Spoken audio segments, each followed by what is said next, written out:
The most expensive baby lotion on this list costs $9. It's sold at pharmacies, recommended by dermatologists, and packaged to project clinical safety.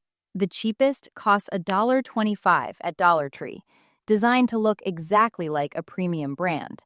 Both of them are hiding the same thing behind the same word on the label. 6 baby lotions, 3 ingredients. 1 slowly releases a Class 1 human carcinogen into the formula. Another triggers blistering allergic reactions so severe the European Union banned it from all leave-on skincare.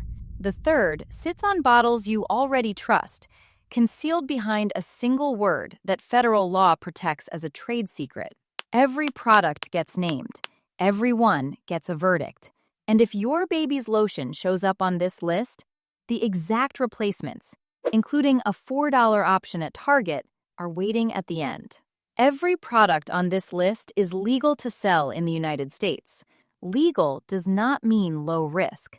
The FDA still regulates cosmetics under a framework from 1938, and the modernization law meant to update it has been delayed for years. One pattern shapes everything that follows. Major premium brands phased out the 2 most hazardous preservatives on this list years ago. But those chemicals didn't vanish from the supply chain. They migrated downward into dollar stores, private labels, and regional discount products, the ones most likely to end up in homes where every dollar counts. And the biology matters. An infant's skin barrier doesn't fully mature until roughly age 2. Studies show babies can absorb up to 60% of what's applied topically straight into systemic circulation. What goes on, goes in. Number 6. Beatrice Baby Lotion. The ingredient panel on this lotion reads like a catalog of compounds the European Union has spent a decade eliminating from cosmetics. Methylchloroisothiazolinone and methylisothiazolinone, a pair of biocides the EU prohibited in every leave-on cosmetic product after clinical data proved they cause severe blistering allergic reactions in children. The EU Scientific Safety Committee reviewed the evidence and concluded no safe concentration of MI exists for leave-on skin contact. Not a low concentration, 0. This lotion also contains DMDM-hydantoin, a formaldehyde-releasing preservative, an undisclosed synthetic fragrance. 3 target ingredients, 1 bottle. Available at Winn-Dixie through delivery apps and at regional grocers for under $6. In any EU member state, this product would be seized. Oat extract and vitamin E on the front of the label, a globally banned allergen and a carcinogen donor on the back. Replace it immediately. Number 5. Baby Extra Care Oatmeal Daily Moisturizing Lotion. You've probably seen this at Dollar Tree. Soft colors, oatmeal imagery, clinical-looking label, packaged to look exactly like a premium therapeutic brand, sold for as little as $1.25. The FDA's own label database confirms it contains DMDM-hydantoin. Here's how DMDM works. It doesn't kill bacteria through its own chemistry. It works by slowly releasing formaldehyde, a Class 1 human carcinogen, directly into the lotion over the product's entire shelf life. Brands argue the release dose is negligible. Pediatric dermatologists counter that repeated, daily, full-body application of a known carcinogen on highly permeable infant skin is an unacceptable risk, particularly when safer preservatives cost exactly the same. Washington State reviewed the evidence and moved to ban DMDM-hydantoin from all cosmetics, with enforcement beginning in 2027. Clinical testing shows that formaldehyde concentrations as low as 20 parts per million, levels DMDM routinely generates, trigger severe blistering contact dermatitis in sensitized individuals. The oatmeal packaging promises healing. The chemistry delivers a carcinogen. Avoid. Number 4. Baby Love Moisturizing Baby Lotion, $1.27 at H-E-B, also stocked at Family Dollar and Joe V's Smart Shop. The preservation system relies on methylchloroisothiazolinone and methylisothiazolinone, the same banned pair from the Betracentury. MI matters because of how aggressively it reprograms the immune system. Once it penetrates the skin barrier, it permanently fuses to the child's own skin proteins and creates a lifelong sensitization. The body treats the chemical as a threat on every subsequent exposure. The clinical presentation is severe: weeping, blistering rashes that pediatricians frequently misdiagnose as eczema or impetigo because the symptoms look identical. Resolution only comes when the chemical is completely removed. A meta-analysis of over 11,000 children found a sensitization rate of 4.3% for MI. Meanwhile, 12.7% of American children already have diagnosed eczema. Millions of babies with compromised skin barriers that absorb this compound at dramatically higher rates. And here's the regulatory failure in one line.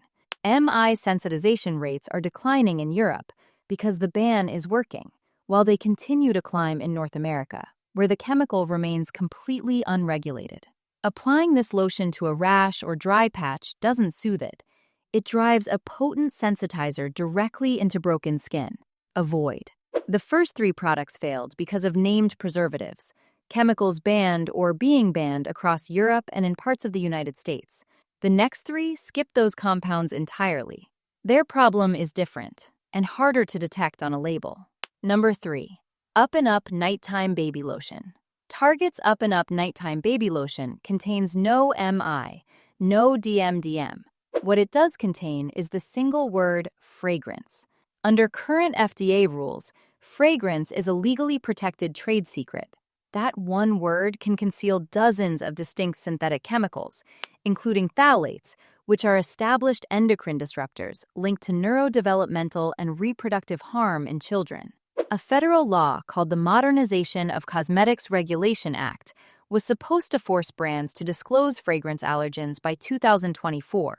Severe regulatory delays have pushed implementation to May 2026 and beyond, meaning brands can still legally hide endocrine-disrupting compounds under that single generic word. What makes this entry sting? Target sells an excellent fragrance-free version of this exact lotion. Same shelf, same price bracket, clean preservation with beneficial ceramides and no synthetic scent. They already know how to formulate safely.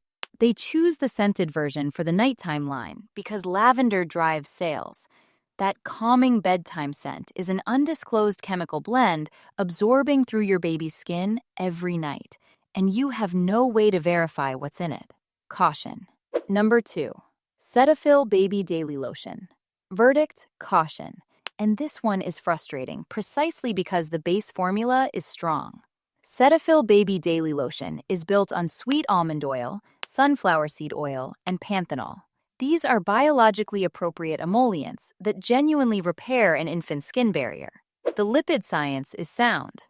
And then they added fragrance. Same loophole. Same undisclosed phthalate risk.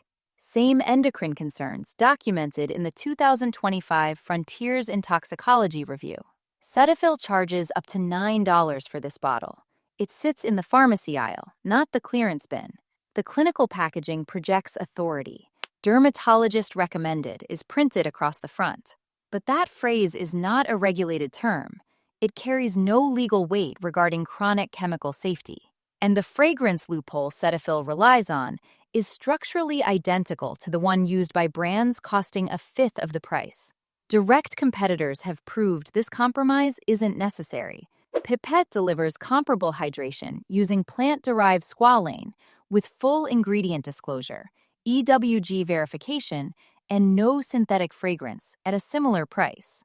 A brand trading on clinical authority should not be hiding behind the same regulatory black box as a dollar store lotion. The ingredients that heal the skin are disclosed. The ones in the scent are not. Number 1. Johnson's Baby Moisturizing Pink Lotion. If one baby lotion lives in the muscle memory of American parenting, it's this one. The pink bottle, the coconut oil, handed to new mothers at hospital discharge, restocked in nurseries across 3 generations. Johnson's Baby Lotion doesn't just occupy shelf space. It defined what a clean baby is supposed to smell like. And to their credit, Johnson's parent company, Kenvue, has earned back real trust. They executed one of the most sweeping reformulations in cosmetic history, systematically removing over 120 ingredients from their global supply chain, including talc, parabens, phthalates, and formaldehyde-releasing preservatives. That is significant. That is real progress. But the pink bottle still lists fragrance. Johnson's publishes a voluntary policy claiming that fewer than 25% of aroma compounds used in consumer products worldwide pass their internal safety screening. The number is designed to signal rigor, but follow the math. 100% of whatever passed that screening remains proprietary. No independent toxicologist can analyze it. No parent can read the actual chemical list. The 25% tells you what they rejected. It tells you nothing about what they kept. And what they kept absorbs through an infant's skin barrier and into a body whose endocrine system is still forming, where trace amounts of undisclosed compounds can interfere with hormone signaling in ways that don't follow simple dose-response rules. The fragrance might be entirely benign. It might not be. In the same regulatory vacuum that leaves every fragrance blend on the market unverified, no one outside Kenvue's labs can determine which. Johnson's has earned back genuine credibility in specific areas. Removing formaldehyde donors was the right call. Eliminating parabens was overdue but real. Yet transparency is not selective. If the most recognized baby care brand on the planet still won't fully disclose what's in its most iconic product, it's requesting faith where verification should exist. The infant skincare market has evolved. Fully transparent brands have proved that mass-market baby lotion can be made without any proprietary chemical shields. This lotion is categorically safer than the first 3 entries on this list. It contains no banned preservatives, no formaldehyde releasers. But until the fragrance formula is open, by choice or by federal mandate, the verdict is caution. 3 of those 6 lotions need to leave your shelf today. The other 3 deserve scrutiny every time you restock. Here's what to replace them with. 2 products set the standard. Pipette Baby Lotion, fragrance-free. This is the benchmark. It holds the Clean Label Project Purity Award, meaning the finished product was physically tested in an ISO-accredited lab for hidden heavy metals, plasticizers, and pesticides. It's also EWG verified. The formula centers on plant-derived squalane, a biomimetic lipid that mirrors the protective coating naturally present on newborn skin. No synthetic fragrance, no MI, no formaldehyde releasers, full ingredient disclosure. Around $9 at Target, Walmart, CVS, and Amazon. Hello Bello Premium Baby Lotion, fragrance-free. A fully transparent formulation built on organic aloe, calendula, and jojoba, with a clean preservative system that prevents microbial growth without off-gassing or sensitization risk. No phthalates, no synthetic scent. Around $6 at Walmart and H-E-B. For families watching the budget, there is a strong option at $4. Up and Up Baby Lotion, fragrance-free. Available at Target. No MI, no DMDM, no synthetic fragrance. Formulated with shea butter and oat extract. The preservative is phenoxyethanol, and to be clear, phenoxyethanol is considered safe and effective at concentrations under 1% by global regulatory consensus. It is not a target of this video. This is the same company that manufactures the scented nighttime version flagged earlier. Same supply chain, same production capability. Proof that safe formulation at this price point already exists. The choice to add undisclosed fragrance to the nighttime variant is exactly that, a choice. If a full brand switch isn't possible right now, do one thing. Flip your current bottle. Look for 3 names. DMDM hydantoin, methylisothiazolinone, and the word fragrance. If any of them appear, walk to the same aisle and grab the fragrance-free or sensitive skin version of that brand. That single swap removes the 3 highest-risk chemical variables in this entire category. One term to understand before you shop. Fragrance-free is not the same as unscented. They are legally distinct. Unscented products can contain synthetic masking agents that suppress odor. Fragrance-free means no scent chemicals were added at all. Always reach for fragrance-free. On the label, look for squalane, colloidal oatmeal, and plant-derived glycerin. Walk away from DMDM-hydantoin, methylisothiazolinone, methylchloroisothiazolinone, the words fragrance or parfum, and quaternium-15. And one certification distinction worth knowing. The Clean Label Project Purity Award and EWG Verified both require independent lab analysis of the finished product. Dermatologist tested and pediatrician approved do not. Neither term is regulated, and a brand can print either one on a bottle preserved with formaldehyde releasers. 3 ingredients, 6 products. The same dynamic every time. What's legal in the United States is not necessarily safe for a developing body. The labels say gentle. The ingredient panels tell a different story. If one of these bottles was in your nursery, you were misled, not careless. The regulation that allowed it onto that shelf is the failure, not your purchase. Check the comments. Parents are sharing what they switched to and what's worked for their baby's skin. And if there's a product category you want tested next, drop it below.